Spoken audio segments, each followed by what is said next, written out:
They can turn bright blue skies dark as night. They can, in an instant, make entire cities disappear. They can crush the human spirit with unflinching indifference.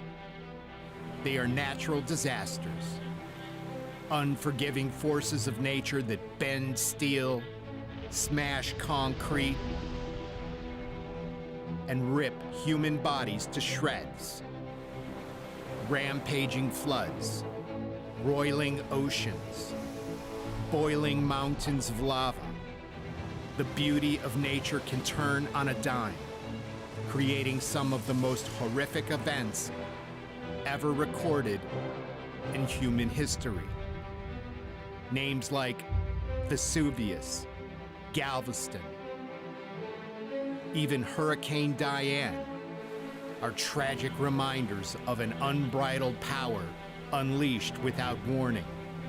Destructive forces that can catch even the most wary souls off guard, wiping them from the face of the earth. These monstrous spectacles are at once mesmerizing and haunting. The visual record left in their wake is like none other.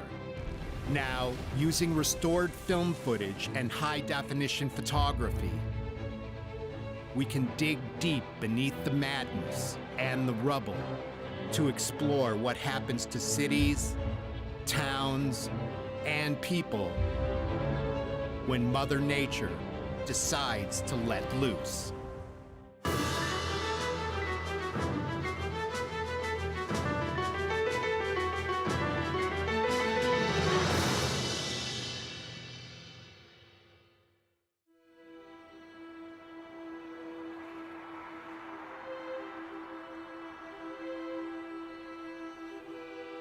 San Francisco, California. The city by the bay. The crown jewel of American urban living. From cable cars to its famous Golden Gate Bridge, the city of San Francisco has captivated the world's imagination since it was founded more than 150 years ago.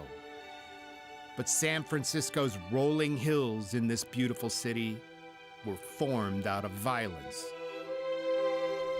Massive earthquakes that have ripped apart the landscape of California for tens of thousands of years.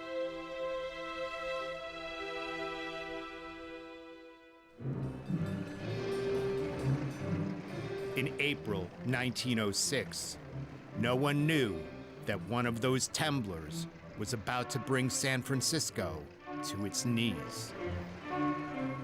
Tuesday, April 17th, 1906.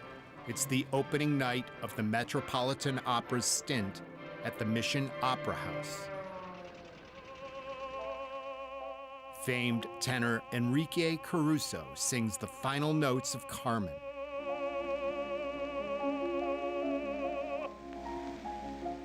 Pleased with his performance, Caruso and the rest of the opera company go back to the Palace Hotel for the night.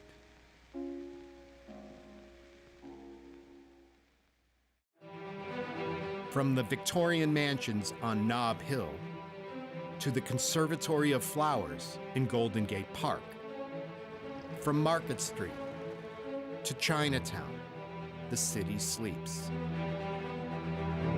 Just a few miles to the west is a ticking time bomb, the San Andreas Fault. At 5:12 a.m., 19 minutes before sunrise on April 18th, the windows of Caruso's hotel room begin to rattle in their frames.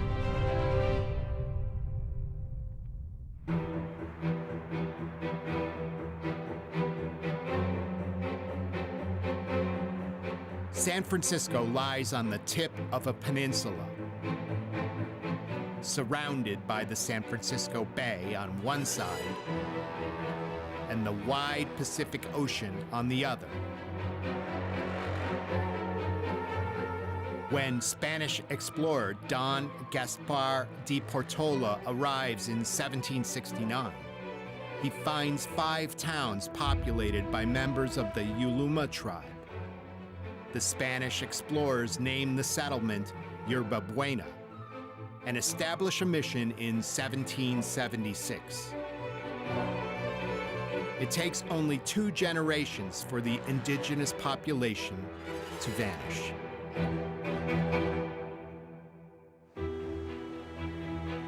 The city becomes a part of Mexico after the Mexican War of Independence in 1821, and Commodore John D. Sloat claims the city for the United States in 1846 during the Mexican-American War. While the city has always been known for its beautiful landscape and mild weather, these are not the forces driving its expansion in the second half of the 19th century. The rise of San Francisco can be summarized in one word: gold. The California gold rush brings an influx of fortune seekers, wishful thinkers, entrepreneurs, and con artists to the city.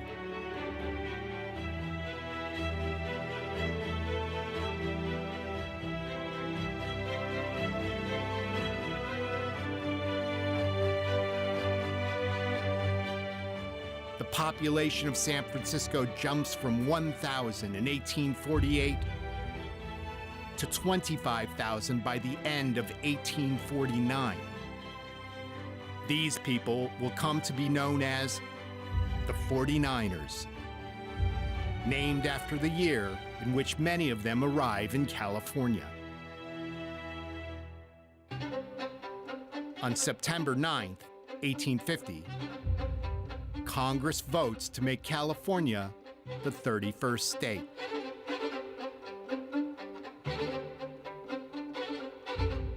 As dawn rises on April 18, 1906, San Franciscans have every reason to believe that theirs is a city on the rise.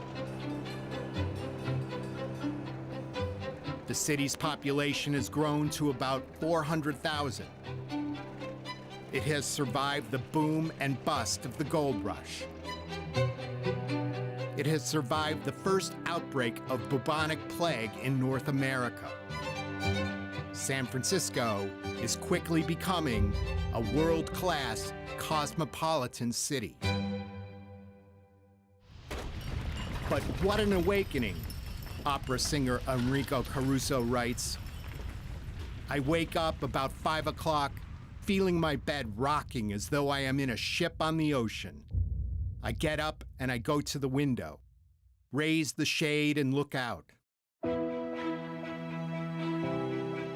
I see the buildings toppling over, big pieces of masonry falling. And from the street below, I hear the cries and screams of men and women and children. William James, philosopher and brother of novelist Henry James, is in Stanford, several miles south of San Francisco. He describes the quake as shaking the room exactly like a terrier shakes a rat. The silence afterwards is soon filled with the soft babble of human voices as people walk out onto the street in their pajamas and assess the horrific damage.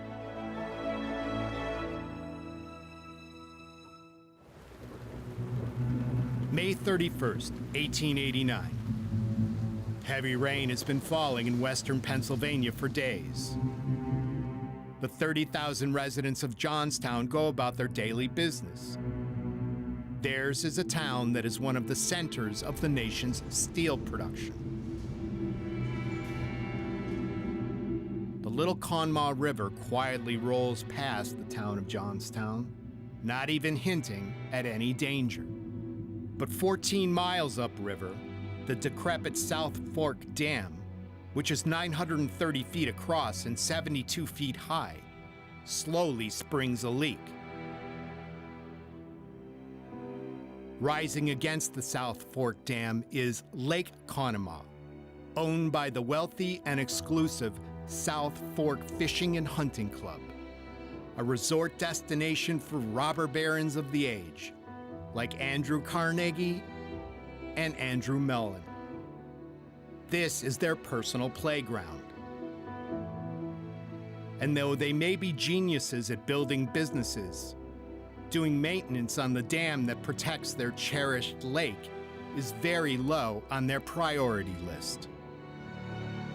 The combination of heavy rain and poor maintenance proves too much for the dam. At 3:10 p.m. on May 31st, 1889, the South Fork Dam breaks wide open. 20 million tons of water rush out of the lake. The flood sweeps along the valley floor, picking up debris as it wipes out small towns along the way. 57 minutes after the dam crumbles, a 60-foot wall of water reaches Johnstown. The residents have almost no warning. Entire families are swept away along with their homes. No building, whether made of wood, brick, or stone, can stand up against a direct hit from the flood. But the destruction does not end there. As the first surge runs out of momentum, the water begins to return toward the dam, hitting Johnstown a second time, but from the opposite direction. As news of the disaster begins to trickle out, Clara Burton's recently founded Red Cross organization rushes to the scene. They find 4 square miles of Johnstown leveled. Some of the debris is so stubborn that dynamite must be used to clear it.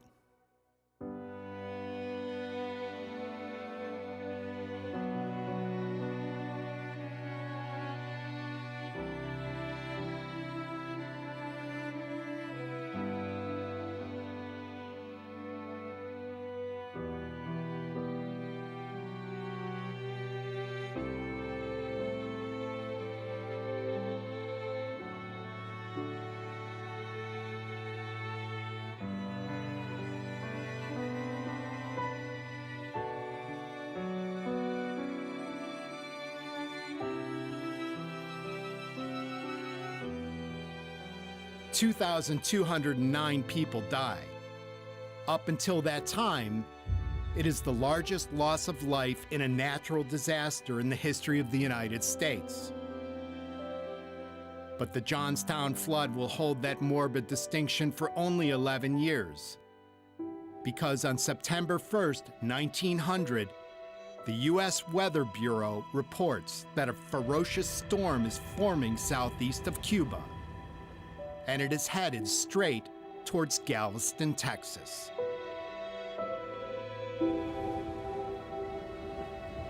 Nestled along the southern shores of the Texas coast is another of the most storied cities in the United States, Galveston. The historic town lies across 2 islands in the Gulf of Mexico. About 50 miles southeast of Houston, it is known as the Playground of the South. And for good reason. Galveston is home to long beaches and warm Gulf Stream water. But there is something else about Galveston that catches the eye, something that speaks to a tragedy from the past, while giving hope to the future. More than a century ago, this massive seawall, 17 feet high and 10 miles long, was constructed in Galveston. A powerful gesture from the people of this island community that they were determined to continue living on their land, and that the destruction caused by waves that once swallowed Galveston would never again drive them away. The idea for a seawall, or some kind of breakwater system, had been discussed prior to September 8, 1900. But up until that point, there was always an excuse why it had not been built, despite Galveston being the largest deep water port in the United States. Now, the 38,000 residents are about to find out what the consequences will be for their neglect. The denizens of Galveston have seen their share of storms before.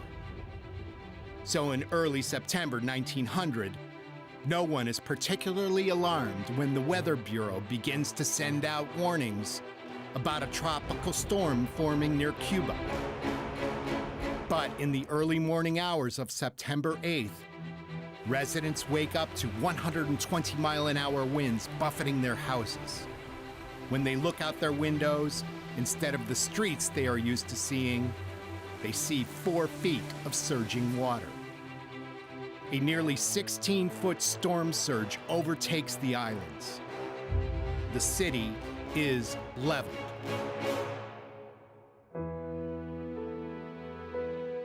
More than 3,600 homes are destroyed.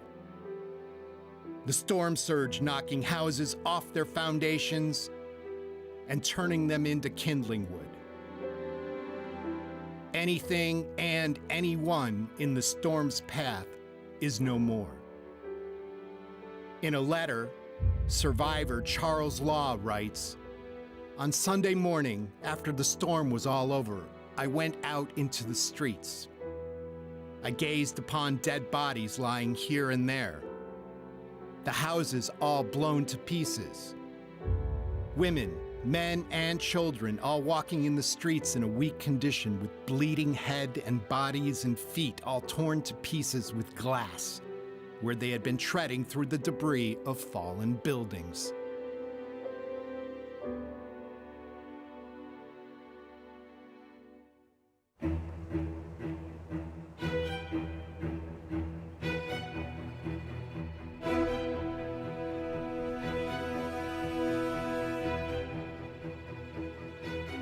Mount Vesuvius hovers over Italy's Gulf of Naples like a cranky dragon. While its most famous eruption destroyed Pompeii in 79 AD, the volcano has threatened humans in the area since the Bronze Age. And it continues to be active to this day. Ancient Roman politician Pliny the Younger described the region at the foot of this monstrous Mediterranean volcano as the loveliest on all of the earth. Pliny lived through the destruction of Pompeii.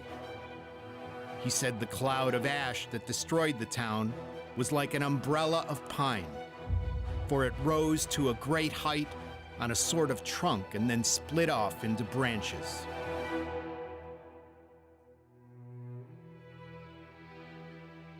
Mount Vesuvius erupts at least 38 more times over the next 2 millennia.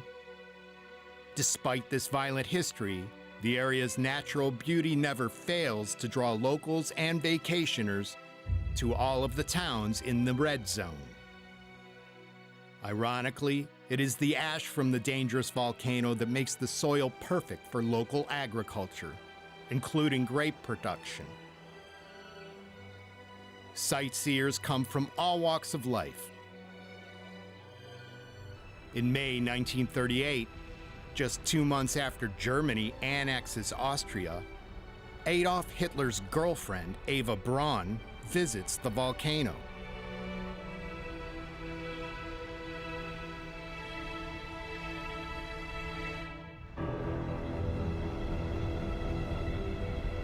A decade later, Vesuvius once again erupts, sending a towering cloud of ash into the sky. Nearby villages, including San Sebastiano al Vesuvio, Massa di Soma, and Ottaviano, are destroyed. In the streets, soldiers keep panicked citizens away from the slowly moving mass of molten rock. As the lava consumes each building, bit by bit, the structures explode in fire, sending huge plumes of smoke and volcanic ash billowing into the sky.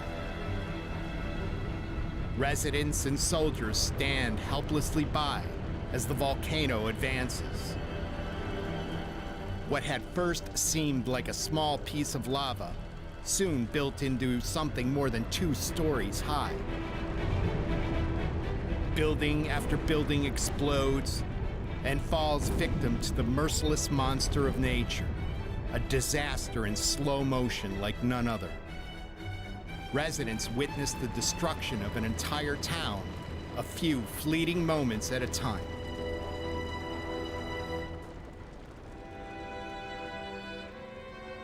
As the lava advances, civilians load their personal belongings into army trucks. And this being Italy, cases of bottles of wine. The citizens of San Sebastiano are at once mesmerized and horrified. Women and children stare in disbelief as their homes are slowly consumed by this monster.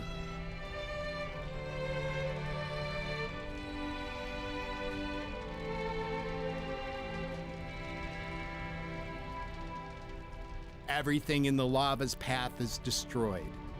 Wood, stone, brick, nothing is spared. As they watch their town being gobbled up, the emotions of those left homeless pours out. There is nowhere for them to go. 26 Italian citizens are killed, and almost 12,000 are left homeless.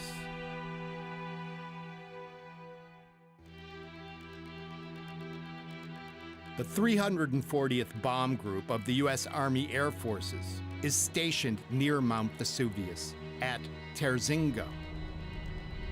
Sergeant Robert F. McCrae describes the sound of the eruption as like that of bowling balls slapping into the pins on a giant bowling alley.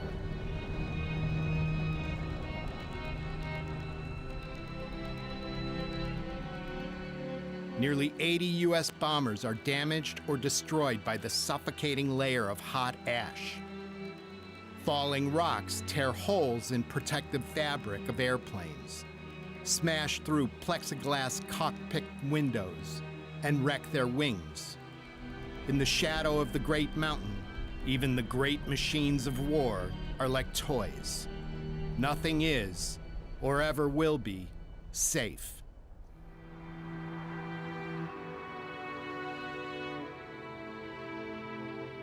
It was the same type of geological shift that sets in motion the San Francisco earthquake of 1906.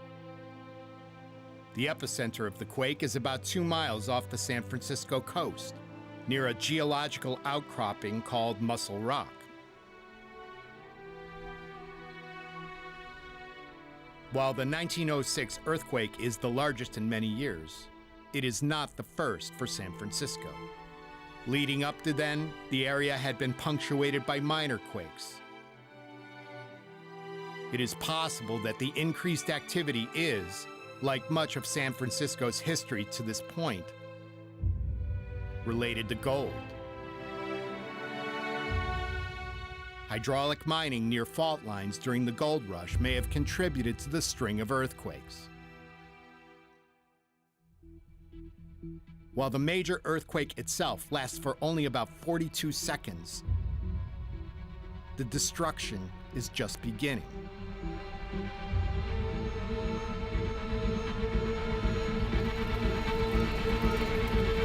Ruptured gas lines cause over 35 fires, which burn for days. The fires are exacerbated by firemen misusing dynamite to try and create fire breaks, as well as by property owners who set fire to their homes and businesses after being told they will not receive insurance compensation for earthquake damage unless there is fire damage as well. William James says that with the streets lighted only by conflagration, it was apprehended that the criminals of San Francisco would hold high carnival on the ensuing night. Soldiers are called in from nearby army bases and are given instructions to shoot looters on sight, an order that is complicated by the fact that some of the soldiers themselves participate in the looting.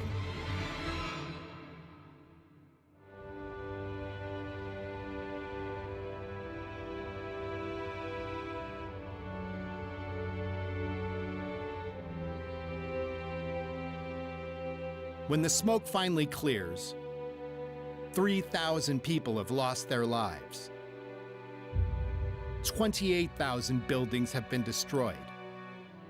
Between half and three-quarters of the city's 410,000 residents have lost their homes.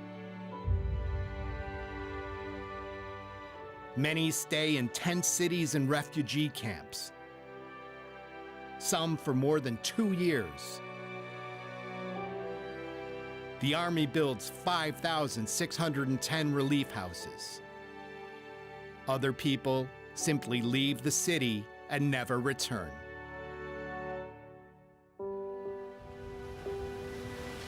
Leaving an area because of the disasters brought by Mother Nature seems to have little or no effect with those living in the danger zones along beautiful coastlines. The North Atlantic in late summer. It is at times a gently rolling sea of blue-gray peaks and valleys. The mountains of crashing surf along the eastern seaboard of the United States are filled with both majesty and immeasurable power.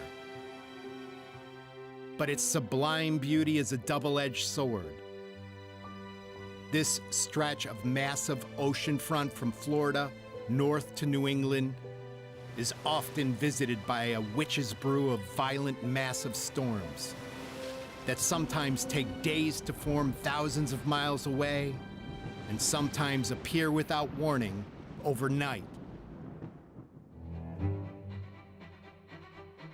Though residents of this remarkable stretch of coastline have grown accustomed to being battered by storms, few people realize in August 1955 that one of the most unpredictable and deadly hurricanes the region has ever seen is barreling down on them.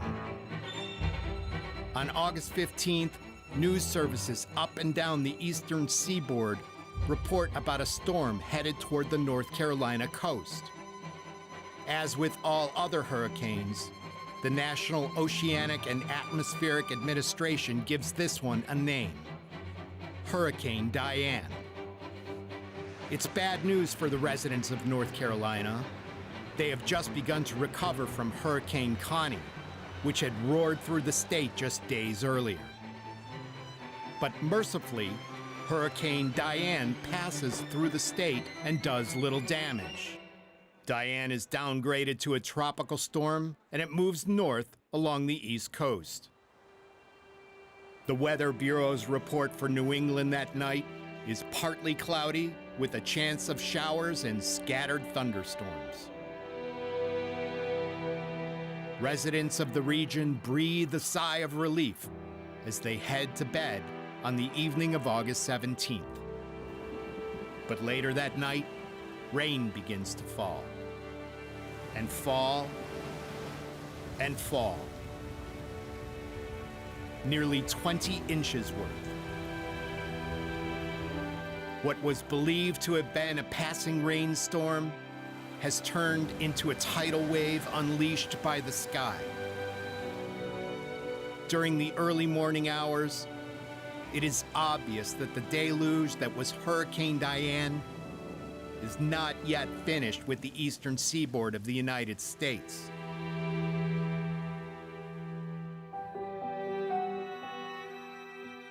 The storm levels some of its most devastating damage in eastern Pennsylvania. More than 20 inches of water comes down in a short period of time, causing the worst flooding in the region on record.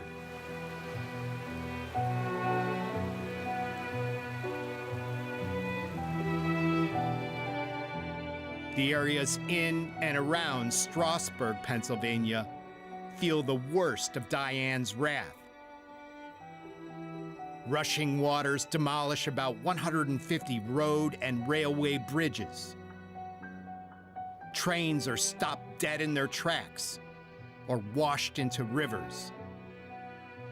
Massive pressure built up from an never-before-seen amount of rain either breaches or completely destroys 30 dams, sending killer floods thundering down mountain passes and sweeping away everything in their wake.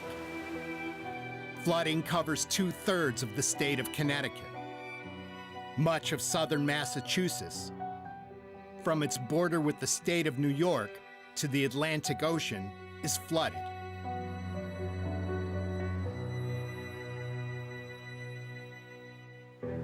Rescue operations are in full force, but hampered not only by rapidly rising waters, but mountains of debris that roil in the raging floods.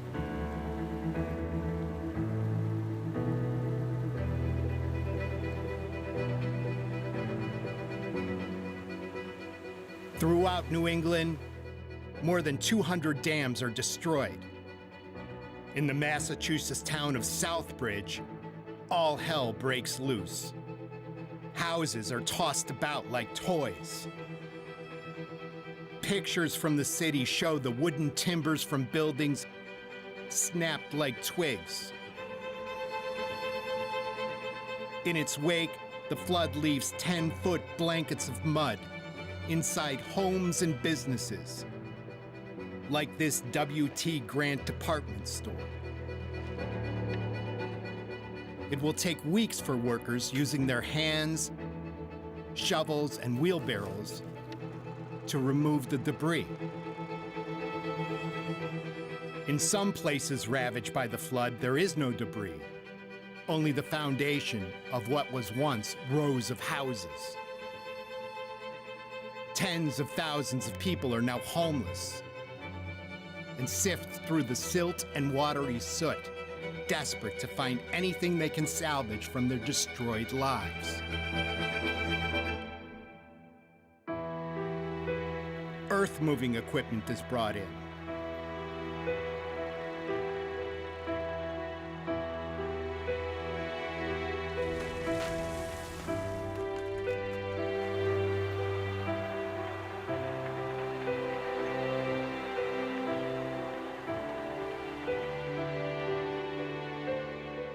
With so many people killed, cleanup crews are forced to wear hazmat gear to protect themselves from the unseen dangers that hover in the putrid air. Teams of volunteers strap on tanks filled with toxic chemicals in a somewhat futile effort to prevent the spread of disease.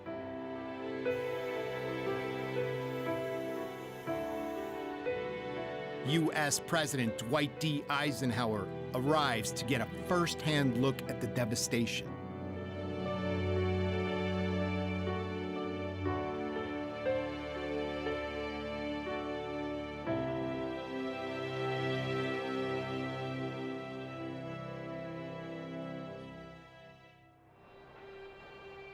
Hastily built Bailey bridges, temporary structures designed simply to get communities moving again, are constructed by the hundreds.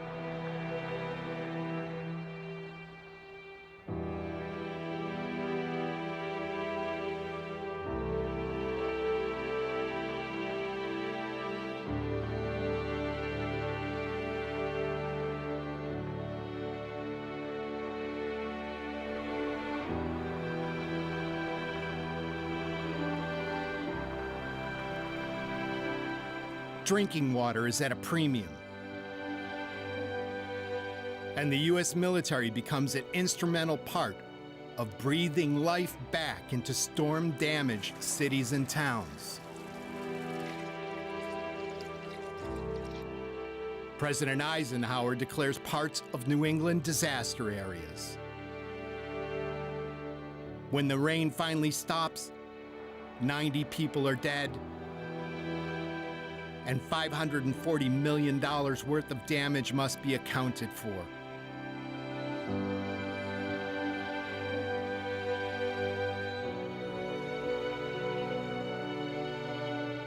The cost of the damages exceeds several states' revenues for that year. The horrific event comes to be known by locals as Black Friday.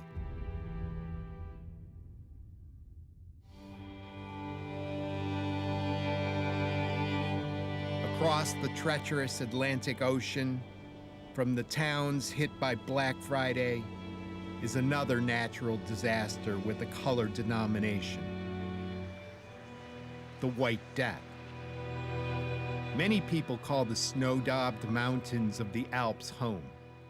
Many others visit every year, drawn to the area for the skiing or the hiking or the striking beauty of its peaks. But these mountains and the snow that adorns them holds a violent power that can turn a drowsy mountain village into a surging, suffocating sea of snow. They are avalanches. An avalanche can reach speeds of 80 miles per hour only seconds after it has been triggered. For a person caught in an avalanche, there is always a risk of being struck by debris. But by far the highest risk to humans in an avalanche is being buried alive and suffocating.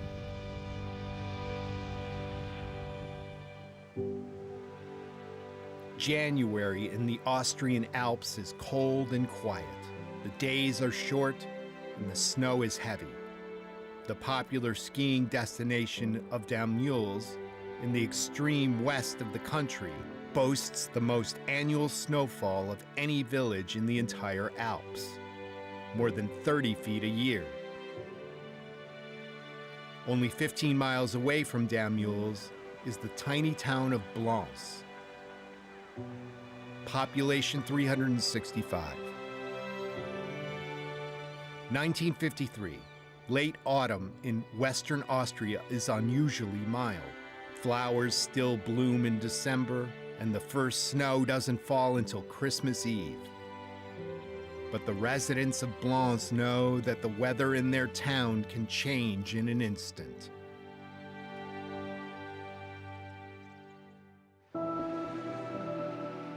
On January 9, 1954, a blizzard begins. Over the next 3 days, up to 6.5 feet of snow covers the mountain towns of western Austria and northeastern Switzerland. On the morning of January 11th, an announcement on a local radio station says, "The danger of avalanches has become extremely serious." Just before 10 a.m., the first avalanche hits Blanche.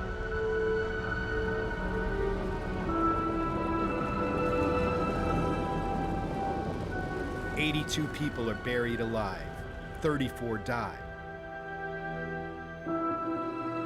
But the disaster that will come to be known as the White Death is just beginning. As survivors struggle to free trapped family members and neighbors, another avalanche sweeps through the town. The second avalanche wipes out the first wave of rescuers.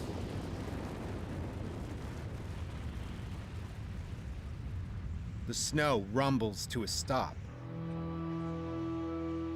Silence engulfs the entire village. Later estimates of the number of dead and missing range from 79 to 111, between 20 and 30% of the population of Blanche. Blanche is hit the worst, but it is not the only town that is hit. 388 avalanches are reported over the next 48 hours in Austria, Switzerland, and Germany. At least 200 more people died. With phone lines down because of the blizzard, helicopters are the only means of communication. News doesn't reach the outside world for more than a day. An international team of rescuers arrives on January 13th. Swiss and U.S. soldiers in the area rush to the scene. Helicopters are loaded with supplies. Highly trained rescue dogs also board the helicopters on their way to sniff out victims.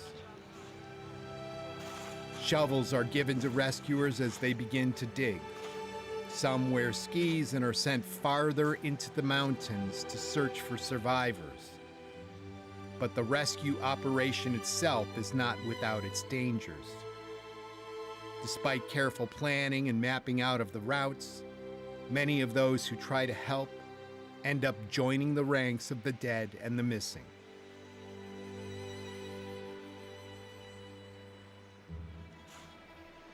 Entire houses are buried. Trains have been thrown from their tracks. Rescuers use every method available, from trucks to tanks to tractors to horse-drawn sleighs, in order to reach survivors before they suffocate beneath tons of snow. Many people are dug out and rescued. Many others are never found.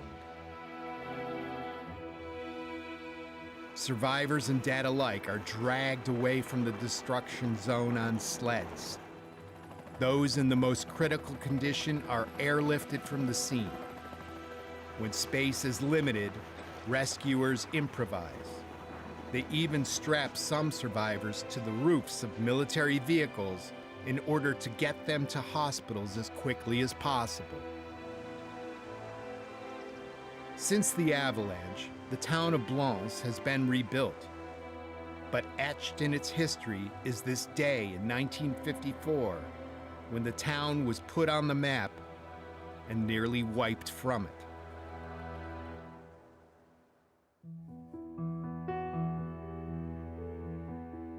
In 1900, in Galveston, Texas, just getting someone outside the city to realize that Galveston is a disaster area is a challenge, because the massive storm that came through here has destroyed all bridges to the mainland, along with the city's telegraph lines, so that no word of what has happened in Galveston can be relayed to the outside world.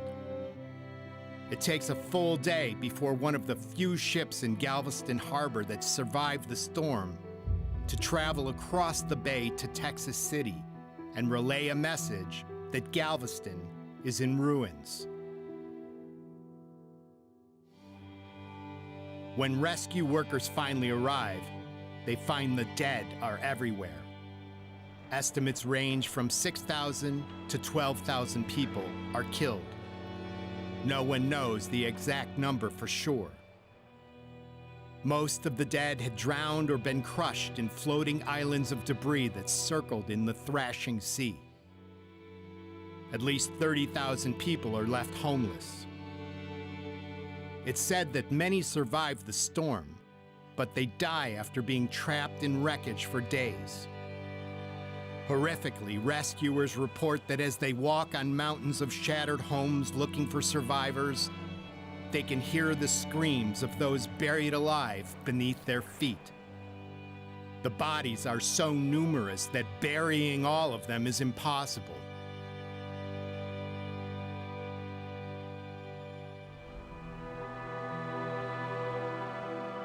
The dead were initially weighted down on barges and dumped at sea. But when the Gulf currents wash many of the bodies back onto the beach, something else has to be done. Massive funeral pyres are set up along the coast, or wherever dead bodies are found. The corpses burn day and night for several weeks after the storm. City officials pass out free whiskey to sustain the distraught men who are conscripted to do the gruesome task of gathering and burning the dead. Even for veterans of the U.S. Civil War living in Galveston, these scenes of horror far exceed anything they had witnessed during the bloody war between the states. The residents of Galveston vow this will never happen again.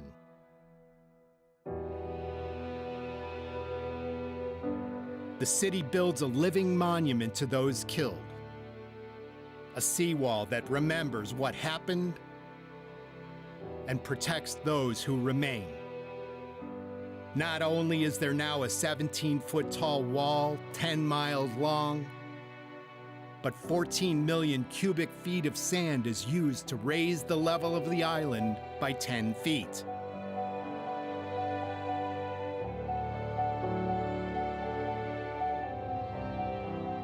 Galveston today remains one of the shining examples of a coastal city that met the ocean head-on and eventually won.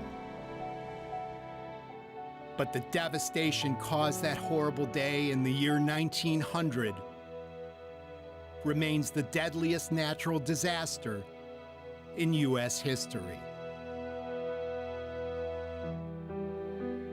But if Galveston is the most deadly of these natural disasters, it is the San Francisco earthquake of 1906 that remains the most famous. Following the Temblor and engulfing fire, the city by the bay is nearly wiped off the peninsula. The mansions in the wealthy neighborhood of Nob Hill are completely destroyed, resulting in the development of the neighborhood now called Pacific Heights. Following the quake, people begin to return to their houses looking for survivors or family relics. Many of the buildings that house public services are destroyed, so temporary locations must be set up. Hospitals, post offices, and distribution centers for food and clothing are hastily arranged. People gather in the streets to cook meals amidst the rubble. The petty crime that reigns in the early days following the San Francisco earthquake is replaced by the desire to provide aid and to rebuild. When William James returns to the city 8 days later, he writes, "The fire was out, and about a quarter of the area stood unconsumed." Sheds were already going up as temporary starting points of businesses. The cheerfulness, or at any rate the steadfastness of tone, was universal. There was a temper of helpfulness beyond the counting. Donations flow in. Andrew Carnegie gives $100,000.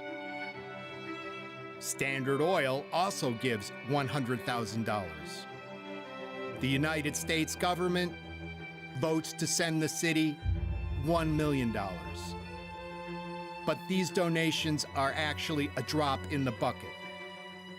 The damage caused by the San Francisco earthquake is estimated at the time to be more than $400 million, or about $6.2 billion in today's money.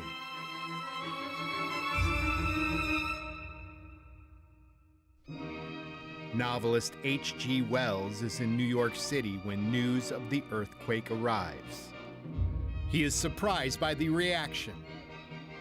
"No one is in the least degree dismayed," he writes. "There is no doubt anywhere that San Francisco can be rebuilt larger, better, and soon." In 1909, the city celebrates the construction of 20,000 new buildings during the Portola Festival. By 1915, San Francisco is ready to host the Panama Pacific International Exposition, a World's Fair designed to celebrate the opening of the Panama Canal. The city's flag, which was adopted around the year 1900, proves to be prophetic. It is a phoenix rising from the flames. During an age when man believed to be a captain of his own universe, natural disasters were a sobering reminder that the world can be forever changed in an instant. Dreams destroyed, homes wiped from the face of the earth, lives tragically cut short, people who were in the wrong place at the wrong time and never had a chance. These are the stories that tear at the heart. The narratives of natural disasters bring with them wrenching sadness, overwhelming grief, and stunning reminders that we are all at the mercy of forces well beyond our control. The images from these moments return us to a time of lost innocence, to places that no longer exist, and to the faces of those who had no choice but to stare down the devil and somehow manage to survive.